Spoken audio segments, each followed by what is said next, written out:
Tonight, we're getting a look at video of some scary moments at a soccer tournament on Long Island earlier today. Several kids were all set to enjoy the fun of those inflatable bounce houses in Oceanside when wind gusts suddenly took the structures airborne. 13 people had to visit the emergency room for minor injuries.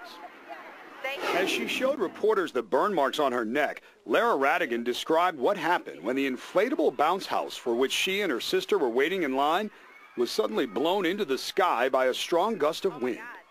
A rope got caught on my neck and it dragged me over. Then it finally got off. The bouncing house fell on me.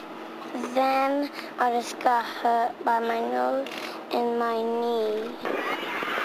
Oh my God! Take a look at video posted on YouTube that shows what appears to be the inflatable slide part of the attraction really tumbling around. Stay here. Shortly after the accident, workers quickly deflated the bounce house and rolled it up.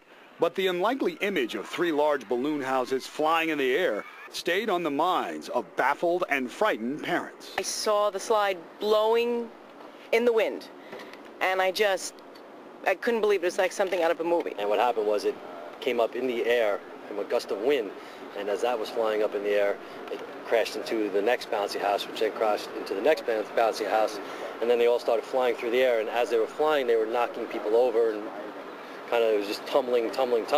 I tried to catch it, and it just flattened me, and it, came to a stop, people trying to grab onto it. I just ran, and by the time I'd gotten there, the other rides were blowing away, kids were being knocked over, and they were just kids lying everywhere. Back in April, there was a similar incident in Rockland County. 4 young girls between the ages of 2 and 6 were banged up and bruised when their Passover celebration bounce house was also lifted into the air by a gust of wind.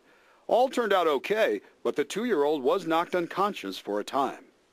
Now, of course, it seemed to be an otherwise mild day, but the wind gusts were at about 25 to 35 miles per hour. Let's check in with Dominica right now, see if we can expect something similar for Sunday. Dominica?